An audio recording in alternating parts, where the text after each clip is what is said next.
Bonsoir tout le monde. Alors, le troisième chapitre va évoquer les facultés de l'âme. Donc une fois qu'on a bien expliqué dans les précédents chapitres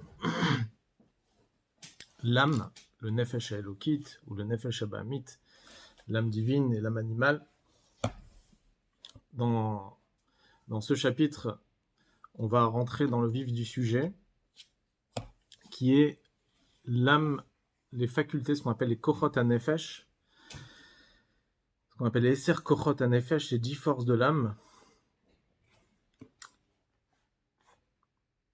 qu'on va apprendre en réalité à se connaître nous-mêmes, puisque le Tanya, justement, c'est l'idée de savoir qui on est pour servir Dieu. Donc on a expliqué d'abord ce qu'on possède en nous, les nefashot, les âmes, nefesh elokit, nefesh abahamit, l'âme divine, l'âme animale. À présent, on va évoquer donc, les facultés de l'âme, ce qu'on appelle les Esser kochot ha-nefesh, les 10 facultés de l'âme. Apprendre de quoi l'âme est composée.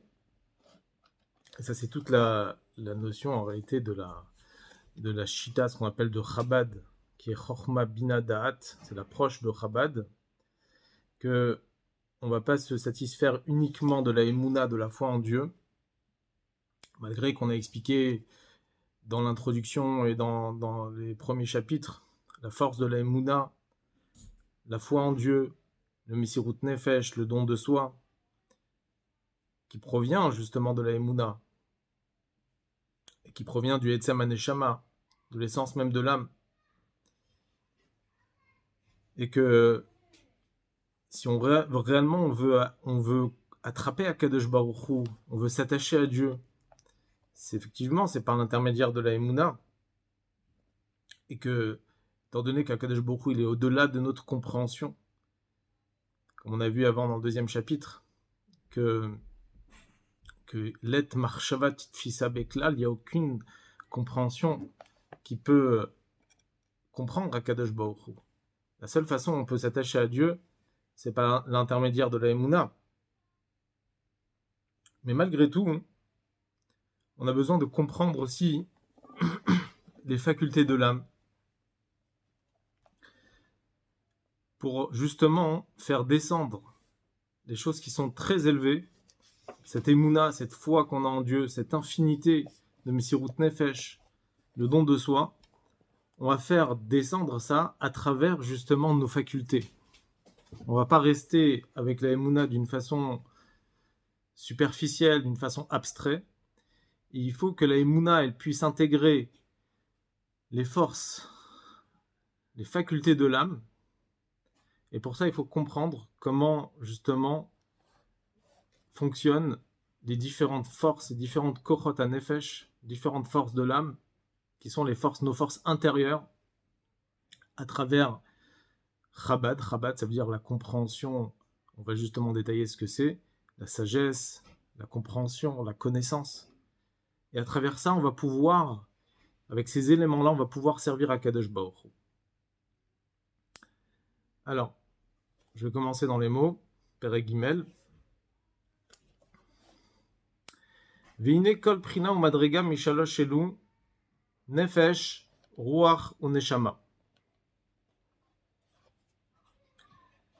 Klula me'eser bechinot. Donc tous ces niveaux-là, chacun de ces niveaux-là, ces 3 niveaux, on a appelé dans les précédents chapitres ce qu'on appelle le nefesh, ruach et neshama, sont englobés, sont composés de 10 facultés.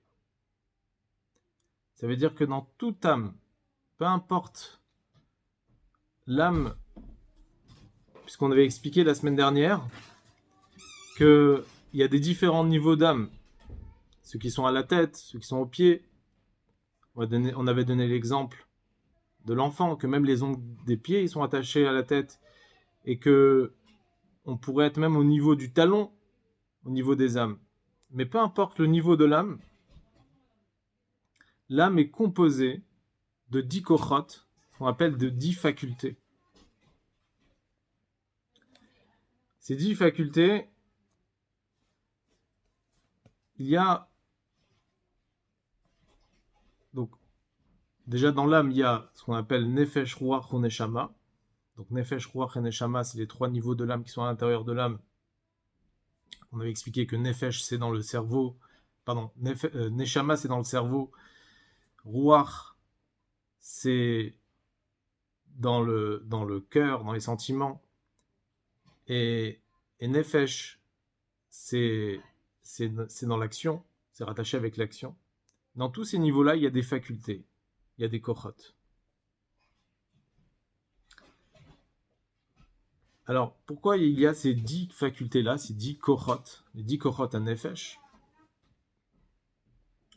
Puisque Keneged Eser Sfirot Elionot, ces 10 kochot de l'âme, ces 10 forces de l'âme, correspondent aux 10 sphères célestes. Puisque en haut, dans la divinité chez Akadosh Baruch Hu, il y a en quelque sorte des sphères. Alors on appelle ça des sphirot. Les sphirot, ça vient du mot Even Sapir. La pierre de saphir, c'est la pierre qui est comme une pierre précieuse qui éclaire. Les sphères célestes, on appelle ça des lumières, des forces de Dieu. C'est une façon comment Dieu il va se manifester dans le monde. Donc on appelle des kochot Elokim, des manifestations divines. Chez Nishtal Shelumen, dont elles sont issues. Donc c'est les forces de l'âme correspondent aux sphères célestes, aux Sphirot Elionot. On avait dit que les sphères célestes, elles descendent par l'intermédiaire d'un enchaînement de mondes, un enchaînement de niveaux, comme une chaîne, où la chaîne est rattachée de différents anneaux, plusieurs anneaux, et que l'anneau supérieur est relié avec l'anneau inférieur, et ainsi de suite jusqu'à que ça descend. Donc cette chaîne, elle descend, et ce qu'on appelle Seder Ishtalshelut, c'est l'enchaînement des mondes. Et puisque la Neshama elle est créée de ces niveaux-là spirituels, donc c'est pour ça qu'il y a dans cette Neshama, il y a 10 niveaux. De la même façon que chez Akadosh Baruch Hu, il y a ces 10 sphères-là, puisque lorsque Dieu il a créé l'homme, c'est écrit dans la Torah, Naase Adam Betsalmenu Kidmotenu.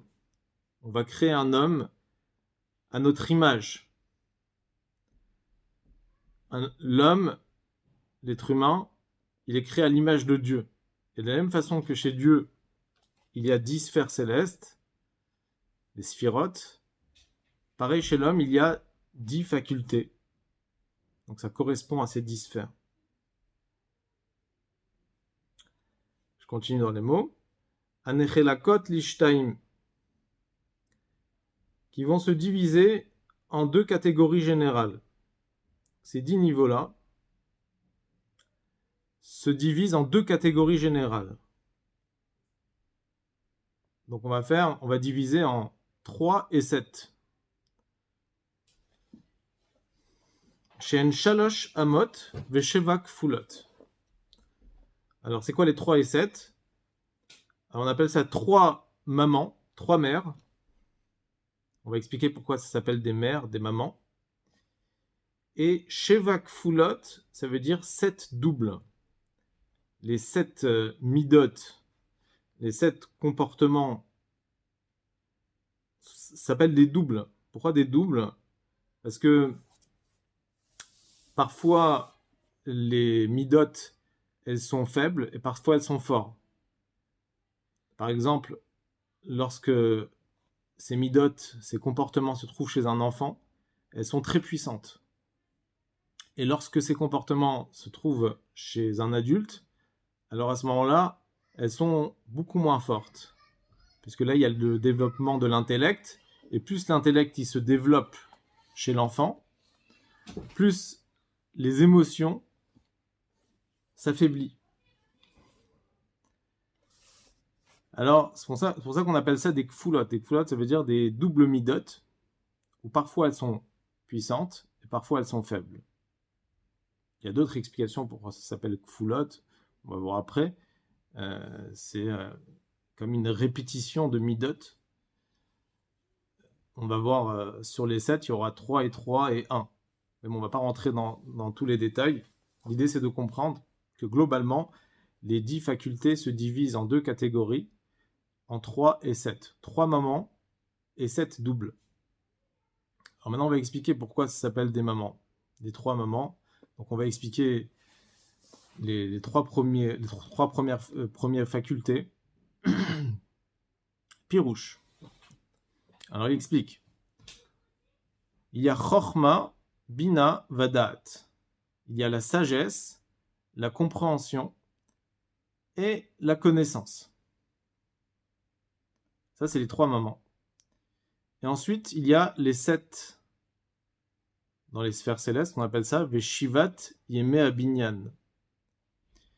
Les 7 jours de la création. Les 7 midot de Dieu, les 7 sphères célestes, on appelle ça les 7 jours de la création. Parce que c'est avec ça que Dieu il a créé le monde. Parce que le monde il a été créé avec la bonté de Dieu, et à partir de la bonté va découler après les 7 midot, les 7 sphères, qui sont, on va détailler juste après, Chesed, Gvura, Tiferet, Netzach, Od, Yesod et Malchut. Ce sont des midot avec lesquels Dieu il a créé le monde. Alors, on dit que les 6 jours de la création, par exemple, le premier jour, le monde a été créé avec la mida de Chesed, de la bonté. Le deuxième jour, le monde a été créé avec la mida de la sévérité, et ainsi de suite. Chaque jour, c'est un autre comportement de Dieu, une autre manifestation de Dieu dans ce monde.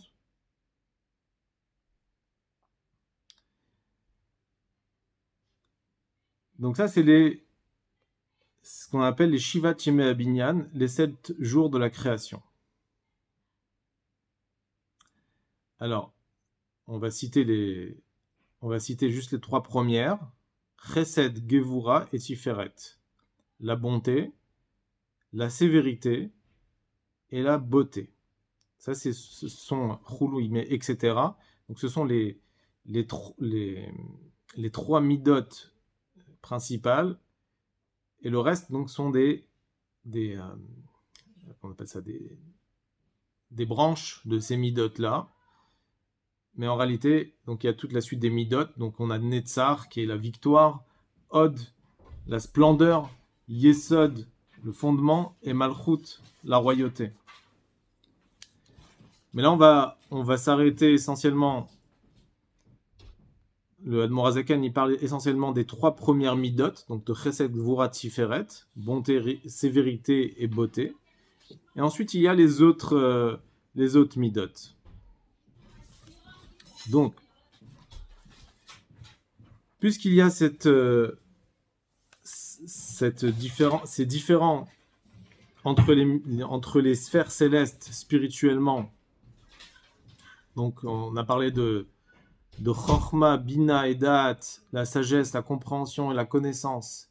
Et ensuite, il y a les 7 sphères, Chesed, Gvura, Tiferet, la bonté, la sévérité, la beauté, et ainsi de suite. Alors, pareil, dans la Neshama, dans l'âme, il y a exactement ces facultés-là, ces forces-là. Je continue dans les mots. Vekar benefesh Adam, shenechleket lishtaim. Donc, ainsi, dans l'âme, chez l'être humain, elle va être divisée en deux catégories. Et ces 2 catégories, on va les appeler Sechel ou Midot. Sechel, c'est l'intellect, et Midot, c'est les facultés émotionnelles.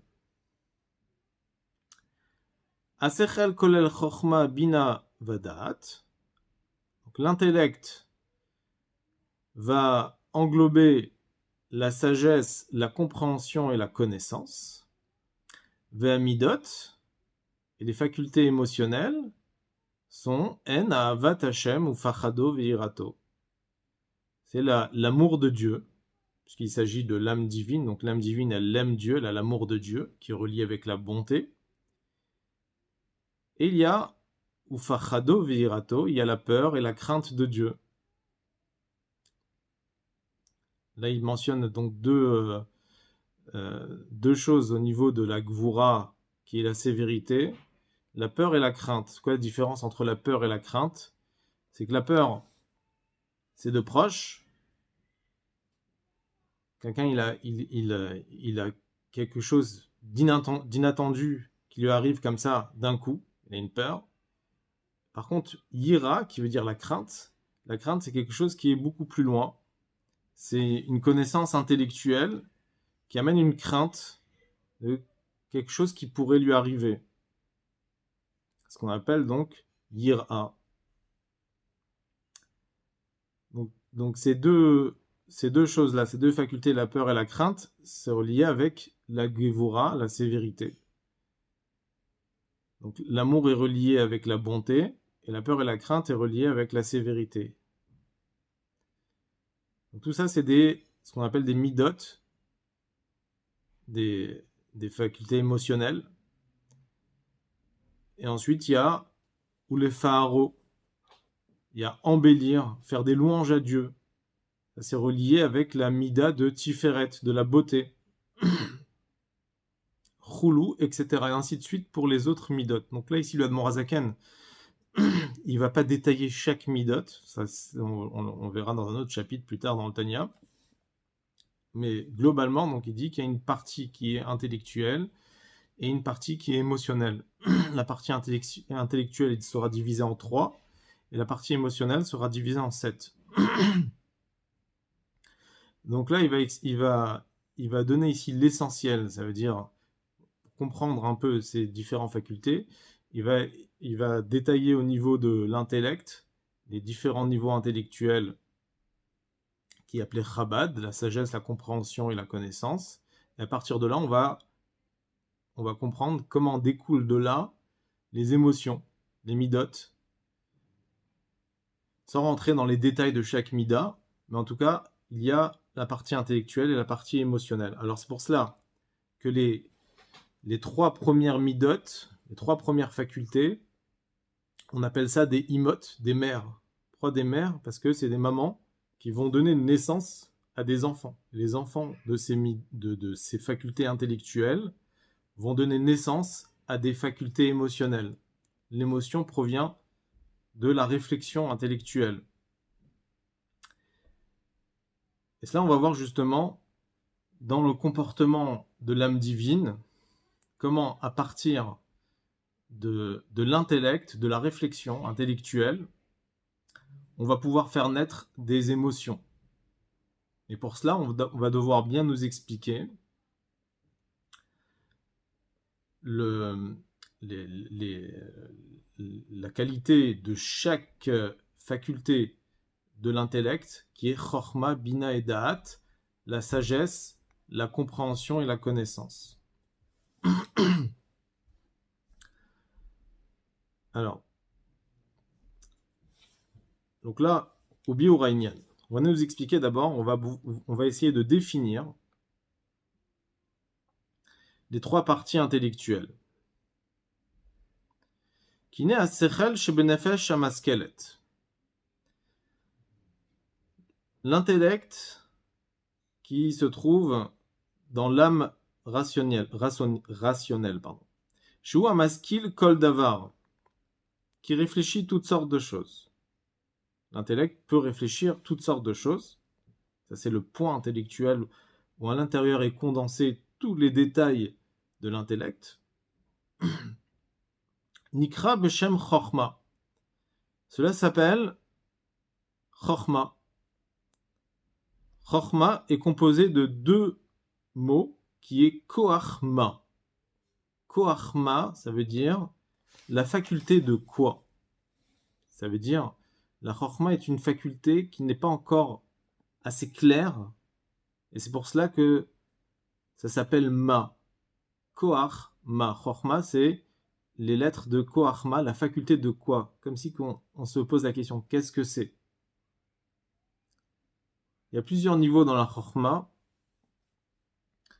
C'est rapporté dans Chassidut que dans la Chochma, il y a différents niveaux.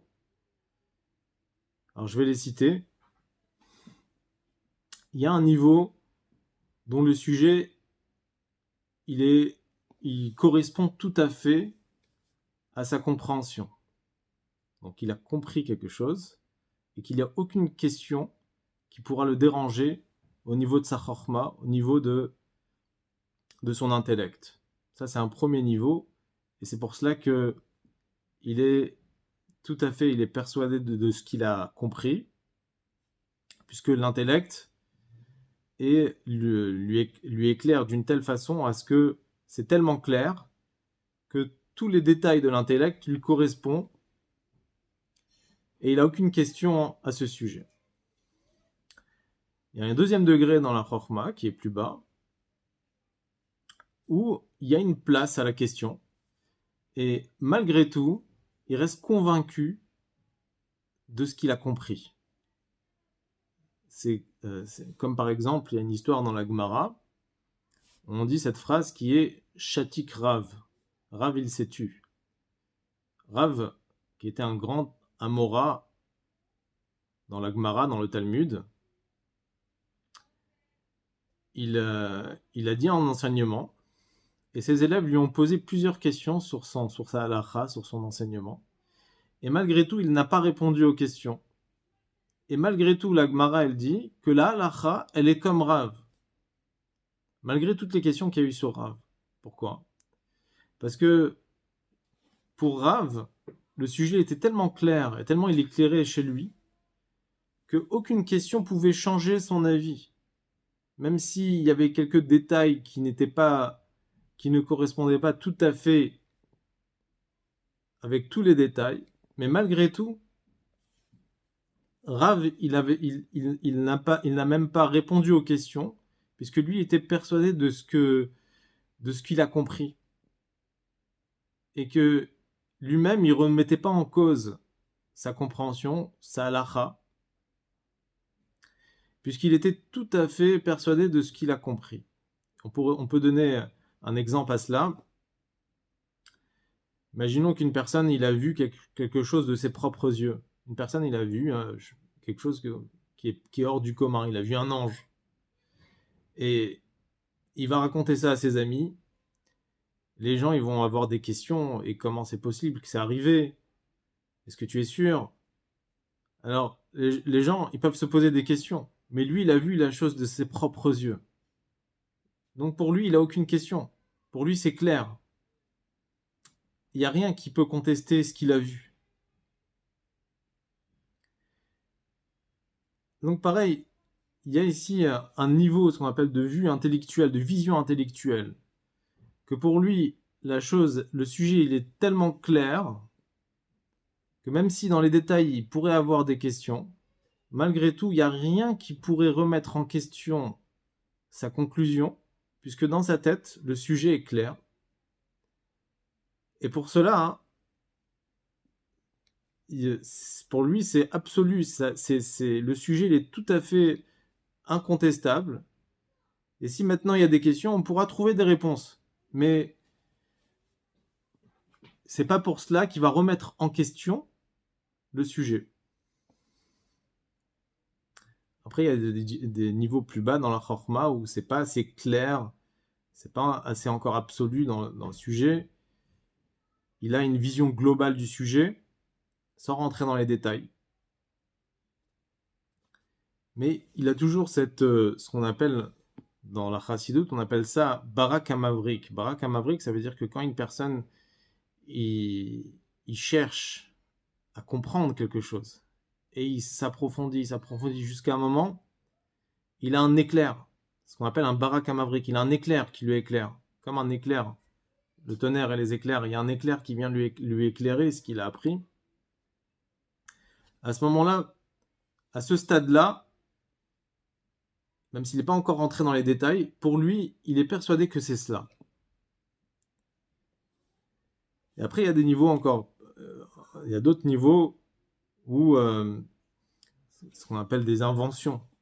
Par exemple, une personne qui va inventer quelque chose, il a quelque chose qui lui arrive à l'idée sans pouvoir rentrer dans les détails, il n'arrive pas encore à mettre à la pratique, mais il sait que ça, il pourrait mettre en pratique, sauf que il lui manque du temps ou il lui manque de la réflexion, mais il a, il a l'invention dans sa tête. Donc en vérité, il y a plus différents niveaux dans la chorma. Il y a même un niveau de chorma qui est au-delà de l'intellect, qui est au-delà de la compréhension, et ça c'est comme on dit sur Rabbi Meir par exemple, que les amis de Rabbi Meir ne pouvaient pas arriver au fond de sa compréhension tellement qu'il avait un niveau de compréhension qui était au-delà de la compréhension de ses amis.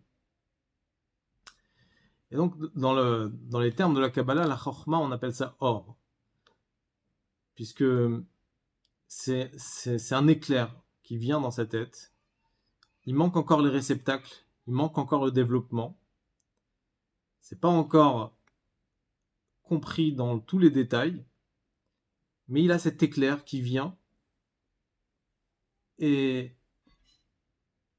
à ce moment-là, il va pouvoir après développer.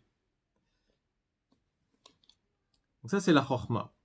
La chorma, c'est cet éclair-là, cette lumière qui lui vient dans son cerveau. Ensuite, ukshemotzi kocho el hapoel, quand il exprime cette idée condensée de l'état potentiel à l'état effectif, ça reste pas uniquement au niveau du potentiel dans le ça reste pas abstrait, mais qui va rentrer plus dans les détails. Comment il va rentrer dans les détails? Shemidbonen besichlo la vin davar la shuro. Il va réfléchir dans son intellect pour comprendre le sujet avec plénitude. Quand on dit la shuro avec plénitude, ça veut dire en longueur et en largeur et en profondeur. La longueur, ça veut dire la longueur de l'intellect, ça veut dire faire descendre l'intellect avec plus d'explications, avec se mettre, réfléchir avec des lettres simples, trouver des exemples, des paraboles, pour que le sujet il soit adapté à tout le monde, même à des gens qui ont moins de compréhension, des gens plus simples. Et même pour que lui-même il puisse comprendre, il doit trouver des mots pour pouvoir justement ramener ce potentiel-là de l'intellect à la compréhension, à l'état effectif. Que ça reste pas uniquement abstrait. Ça, c'est ce qu'on appelle la descente de l'intellect en longueur. Comme c'est écrit que le roi Salomon, Shlomo Amelech, il donnait 3000 exemples lorsque il expliquait un sujet. C'est écrit dans le Mishli, Vaidaber Shlomo Sheloshet Alafim Mashal, il donnait 3000 exemples pour pouvoir développer, puisque Shlomo Amelech, c'est le sommet de la chorma, de l'intellect, de la sagesse. Et donc pour pouvoir exprimer ce qu'il dit, il avait besoin de descendre sa chorma à travers 3000 exemples. Ça veut dire, c'est justement faire descendre en longueur le sujet. Et après, il y a la largeur. La largeur, ça veut dire poser des questions, trouver des réponses, rentrer dans les détails sur différents sujets. Et ensuite, il y a la profondeur du sujet. Ou les homko. Rentrer au fond du sujet. Mitor ede eze devar chorma amuskal besichlo. À travers un sujet intellectuel qui est conçu dans son intellect, dans le point intellectuel, dans le potentiel de la chorma, tous les détails sont englobés à l'intérieur, tout est condensé dans la chorma. Mais après, quand il prend de cette chorma-là, de ce condensé-là, il va la détailler en longueur, en faisant descendre le sujet intellectuel en largeur et en profondeur. Alors à ce moment-là, on arrive à la deuxième faculté qui est Bina. Nikra Bina, qui est la compréhension. Et en général, la Chorma et la Bina, l'un ne vient pas sans l'autre. On appelle ça dans Chassidut, on appelle ça Tren Rein de l'Omit Parshin. Ce sont deux amis qui sont inséparables, puisque à partir du moment où on veut comprendre quelque chose, on veut utiliser ce qu'on appelle la faculté de la bina, on a besoin d'avoir la chorma. La chorma ne peut pas tenir sans la bina, la sagesse ne peut pas tenir sans la compréhension, et la compréhension ne peut pas tenir sans la sagesse. Si je m'arrête uniquement à la chorma qu'on appelle ça l'éclair, alors à ce moment-là c'est comme un éclair. Un éclair il vient et il part. Donc il va partir comme il est venu. Si on n'a pas utilisé la bina, la compréhension pour développer ce condensé de chorma, alors cette chorma elle peut partir comme elle est venue. Et c'est pour ça qu'on a besoin d'utiliser la deuxième faculté qui est bina, de bien développer cette chorma-là, ce point intellectuel, au moindre détail, pour que ça soit bien saisi chez la personne qui réfléchit. Et pareil, quelqu'un qui va avoir que de la réflexion, que de la bina, mais il a perdu le point essentiel qui est la chorma, alors il a tout perdu. Parce que la chorma, c'est la base, c'est le point essentiel de l'intellect. S'il a perdu le point, donc il peut se perdre aussi dans la compréhension, et il peut passer d'un sujet à l'autre, et il va sortir complètement du sujet. Donc s'il veut rester dans le même sujet, il doit rester, la bina, la compréhension doit être attachée complètement avec la sagesse. La sagesse, donc, ne peut pas être sans la compréhension, et la compréhension ne peut pas être sans la sagesse. Les deux, ils viennent ensemble. Chochma et Bina, en général, on les appelle le papa et la maman, le père et la mère. Vehen, hem, avaem, on appelle ça le père et la mère. Pour avoir un enfant, on a besoin du papa, on a besoin de la maman. Le père, il donne le point, qu'on appelle ça la semence, le point essentiel. La maman, elle va développer. Pour avoir un enfant, elle va développer qui représente justement la bina, qui est la compréhension, à travers la grossesse et les 9 mois de grossesse, jusqu'à qu'elle va construire quelque chose. La bina qui représente la mère, elle développe la chorma, elle va construire le sujet intellectuel à travers la chorma. Et l'un sans l'autre ne peut pas tenir, on a besoin des deux. Alors dans l'âme divine, elle est complètement attachée à Dieu.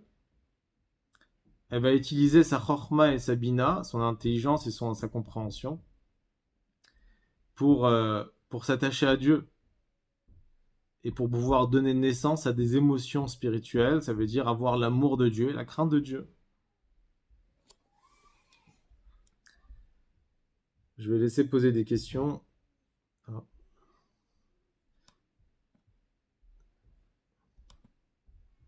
Excusez-moi.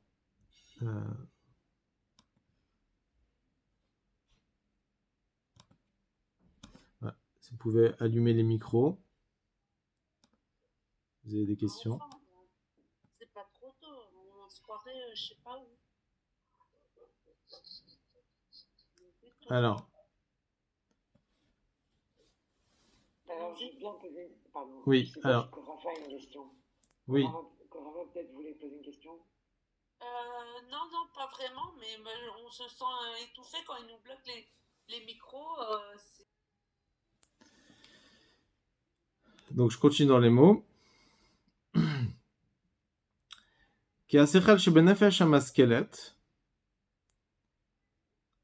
Juste, je prends un peu plus haut. Vehenhem, au point. Vehenhem avaem, amolidot ahavat Hashem, veirato ufachado. Alors la chorma et la bina sont le père et la mère, comme on dit tout à l'heure, qui vont donner naissance à l'amour de Dieu, à la crainte et à la peur. Alors c'est intéressant, juste un petit détail pour montrer comment chaque mot dans le Tanya est très précis. Ici on voit que le Admour Azaken, il devance le mot yir'a avant le mot pachad. Donc il ramène d'abord la crainte et ensuite l'amour. Alors que si on regarde un peu plus haut, dans la troisième ligne, on voit d'abord il ramène pachado, d'abord la crainte, d'abord la peur, et veirato et après la crainte. Alors que ici, juste après, on dit le contraire. On dit d'abord d'abord la crainte, et ensuite, enfin, pachado veirato. On parle de la peur et de la crainte de Dieu. Alors pourquoi il change juste l'ordre des choses? Alors la raison elle est comme ça, c'est qu'en réalité, on a expliqué tout à l'heure que la crainte c'est au niveau du cerveau et la peur c'est plus au niveau du cœur. C'est-à-dire que même si la crainte c'est une mida, c'est une émotion, mais c'est une émotion qui est plus proche du cerveau que celle de pachad qui est la peur, qui est la crainte. Pachad, c'est la peur, alors que yira c'est la crainte. La crainte c'est plus proche du cerveau, alors que la peur c'est au niveau du cœur. Et on a expliqué que au début du chapitre, on dit d'abord pachad et ensuite ira. Pourquoi? Parce que au début du chapitre, on parle des midot, on parle des émotions. Alors quand on parle des émotions, l'amour de Dieu, la peur et la crainte. Parce que qu'est-ce qui est plus proche au niveau des émotions, au niveau du cœur? C'est d'abord le pachad, qui est la peur, et ensuite la crainte. Alors que plus loin, on parle de l'intellect. On commence du plus haut niveau. Donc on part de l'intellect et on arrive aux émotions. Alors quand on parle de l'intellect, on dit d'abord yira, qui est la crainte, et ensuite pachad, qui est la peur, qui est au niveau des émotions. Donc à partir du moment où on commence à parler des émotions, donc on commence à parler de ce qui est plus proche du cœur, donc c'est pachad, et ensuite on arrive à yira, mais lorsqu'on commence par l'intellect, on dit d'abord le mot yira, et ensuite le mot pachad. Bon, c'est un petit détail qui est éclairci par le rabbi. On va continuer dans les mots. Qui a sechel chez benefesh amaskelet. Donc l'intellect qui se trouve dans l'âme rationnelle. Donc l'âme en soi, elle rentre dans l'intellect, elle actionne à travers l'intellect. Pourquoi? Parce que l'intellect n'est qu'un réceptacle de l'âme. Puisque l'intellect, c'est matériel, l'âme c'est spirituel. L'âme, c'est le potentiel de la réflexion. Et lorsqu'elle s'habille dans l'intellect, elle peut réfléchir. C'est pour ça qu'on appelle ça le sechel qui est avec le nefesh hamaskelet, ça veut dire que l'intellect qui est le réceptacle de l'âme rationnelle. Keshimit bonen, lorsque elle réfléchit, pas seulement elle réfléchit, mais elle rentre une sorte de réflexion. Quand on dit mitbonen ici, c'est rentrer au fond du sujet, se concentrer complètement à l'intérieur du sujet, s'attacher au sujet. Donc on ne suffit pas uniquement d'une compréhension, mais encore plus que ça, ou ma'amik me'od bigdulat Hashem. On s'approfondit énormément dans la grandeur de Dieu. Et il va donner des détails. Quelle est la réflexion qu'il va avoir pour pouvoir arriver à l'amour et à la crainte de Dieu? Alors il dit kol almin. Comment Akadosh Baruch Hu, il remplit tous les mondes? Ça veut dire qu'il va réfléchir comment tous les mondes ont été créés, ont été renouvelés par Akadosh Baruch Hu, et toute leur existence n'est que par la force divine qui est là et qui leur donne de la vitalité à chaque seconde. On appelle Ma'in le Yesh, ex nihilo, et il les fait exister. C'est ce qu'on appelle ça le Or Amemale Kol Almin, la lumière qui remplit les mondes et qui nous relie directement avec Akadosh Baruch Hu, parce que Dieu remplit le monde de sa lumière et il donne l'existence à toutes les créatures. Et ce lien-là, à travers la réflexion, on a un lien très profond avec Akadosh Baruch Hu, puisque Akadosh Baruch Hu, non seulement il nous crée Ma'in et Yesh, il nous crée ex nihilo, mais il nous donne de la vitalité à l'intérieur de nous, et il est même malé kol almin, il remplit tous les mondes de sa lumière. Akadosh Baruch Hu, il descend, il se contracte, il descend de niveau en niveau par ce qu'on appelle l'intermédiaire du tzimtzum, la contraction, et il va faire des milliers de niveaux de monde jusqu'à qu'il arrive à l'intérieur de ce monde matériel, ce monde physique, et il rentre à l'intérieur de nous, dans le détail de chacun et chacune, et il va donner de sa vitalité.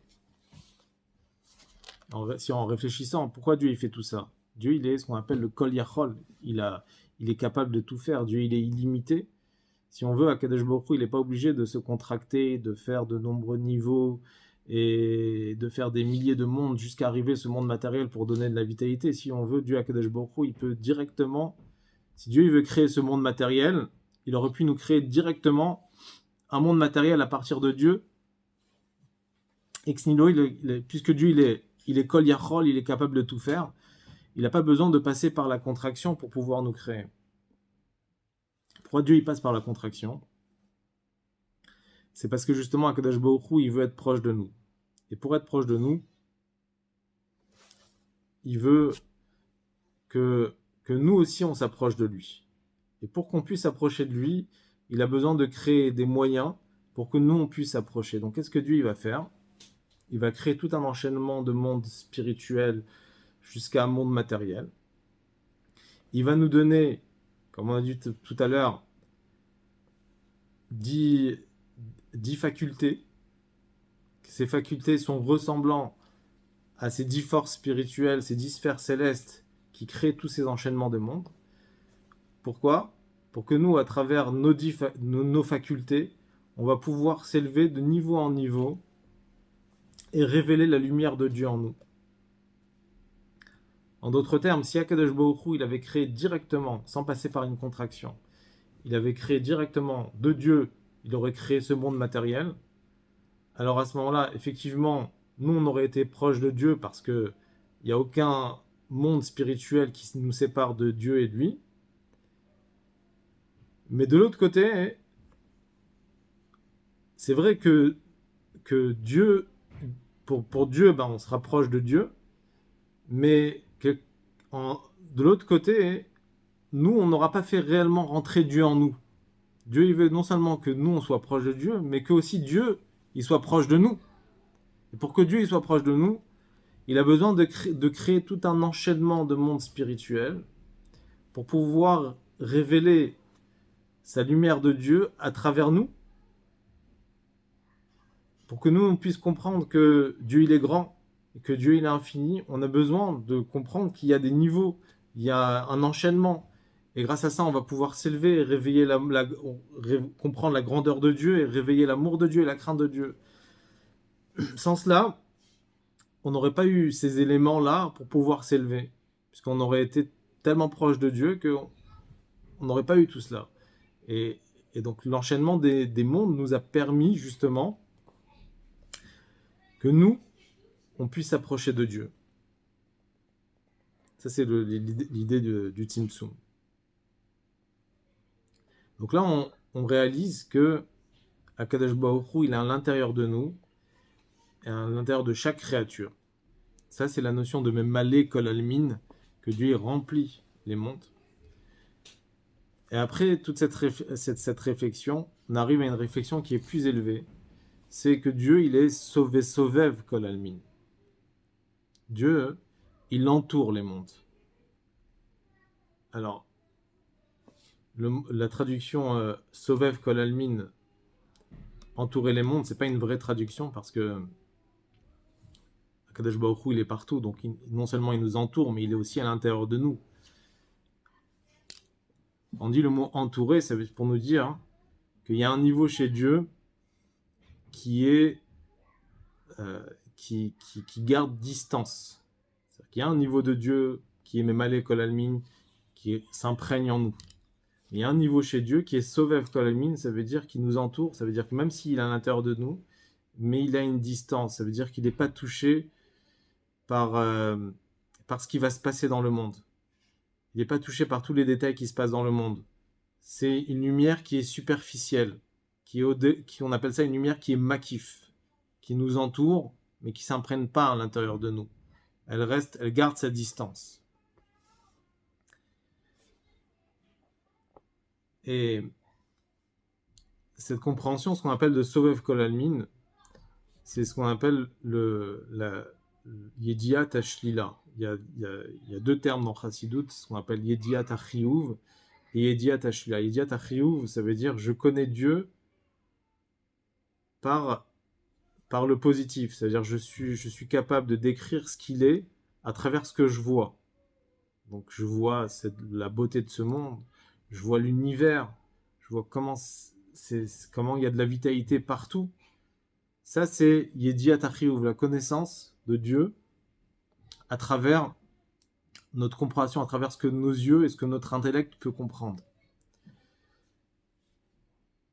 Mais la lumière de Sovev Kol Almin, d'Akadosh Baruch Hu, c'est un niveau chez Dieu, on ne peut pas le définir. C'est impossible de définir. Je peux pas dire je peux pas définir, je peux pas dire ce qu'elle est, cette lumière. Mais par contre, je peux dire ce qu'elle n'est pas.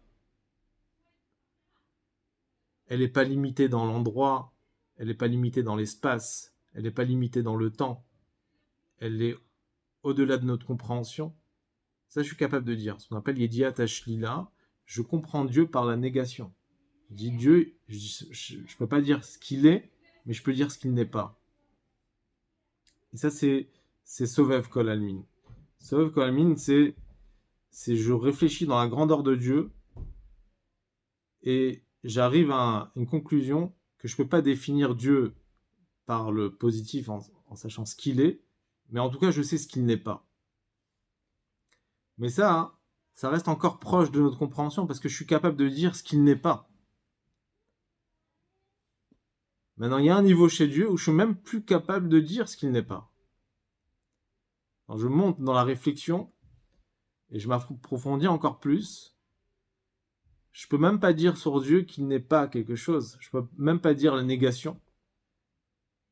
C'est comme si je vais dire, par exemple, sur une chorma, sur l'intelligence, si je veux définir ce que c'est une grande intelligence, alors je vais dire l'intelligence, elle est puissante, elle est forte, etc. Mais je peux pas dire, par exemple,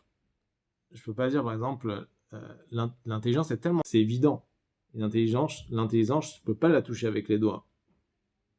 C'est le don du toucher n'a aucun lien, aucun rapport avec l'intellect.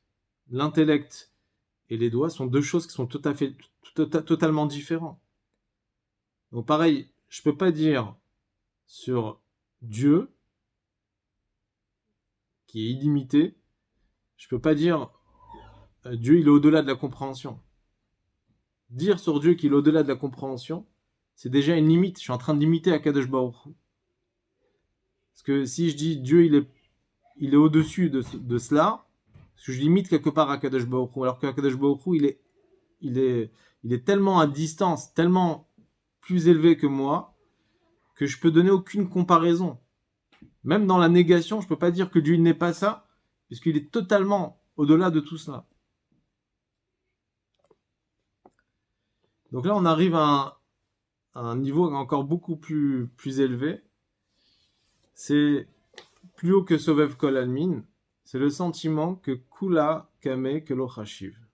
Tout le monde devant Dieu, on est considéré comme rien du tout. Non seulement que Dieu, il est bien, évidemment, il est plus haut que nous, et que ça, c'est évident qu'on ne peut pas dire que Dieu est plus haut que nous parce qu'il est au-delà vraiment. Et donc, la seule chose qu'on peut dire, c'est qu'on n'est rien devant cette grandeur de Dieu. Et on peut rien dire sur cela. C'est un niveau qu'on appelle Kule Kame dans la Kabbalah. Kula Kame Kelo Chashiv. Devant Dieu, on est tous considérés comme rien du tout. Entre parenthèses, c'est une des raisons que chez les Chassidim, il y a une coutume d'avoir deux couvertures sur la tête au moment où on fait la prière. Il y a la kippa et il y a le chapeau.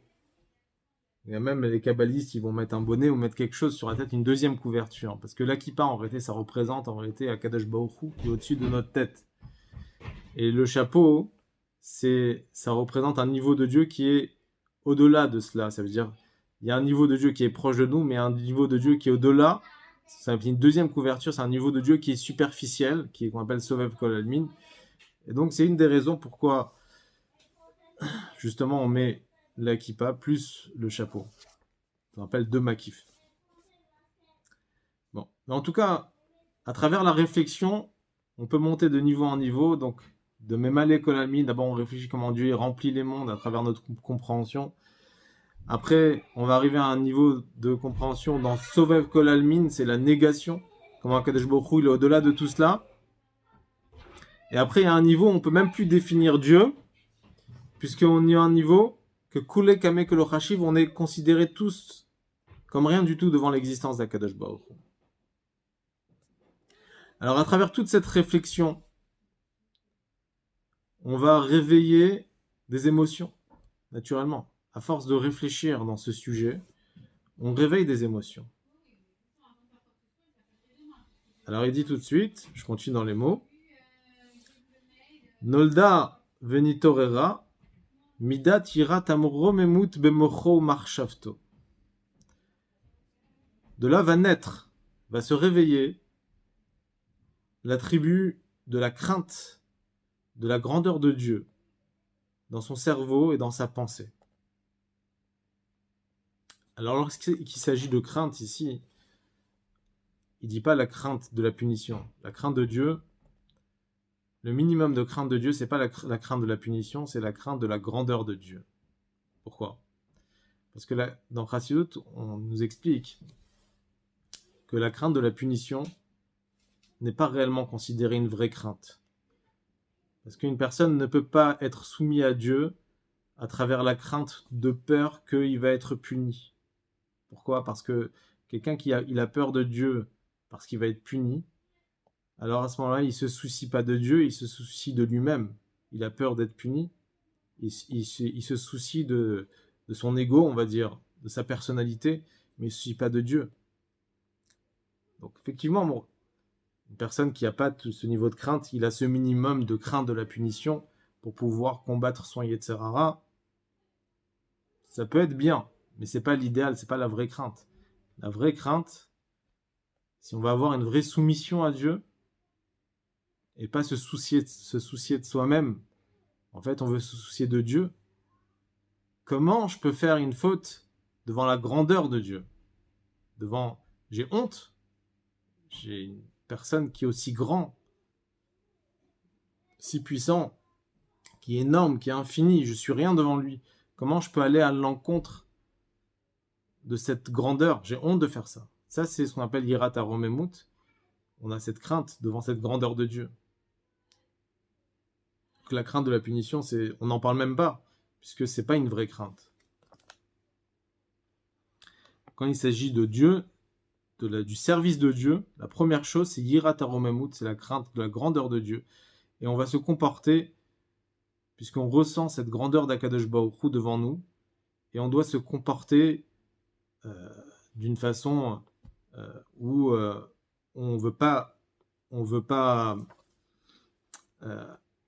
aller à l'encontre de sa volonté.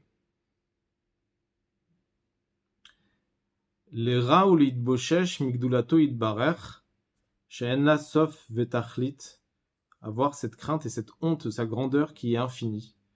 Ou Pachad Hashem Belibo, et avoir la peur de Dieu dans son cœur. Donc à travers ça,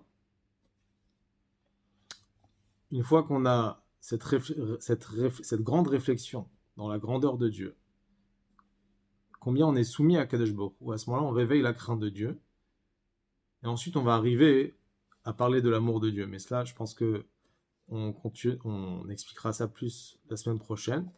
Donc l'autre faculté qui est l'amour de Dieu, qui est relié avec le chesed, et ensuite on va arriver au da'at, qui est aussi la troisième faculté intellectuelle, qui est la notion de s'attacher avec le sujet, mais cela, ça demande encore beaucoup de réflexion.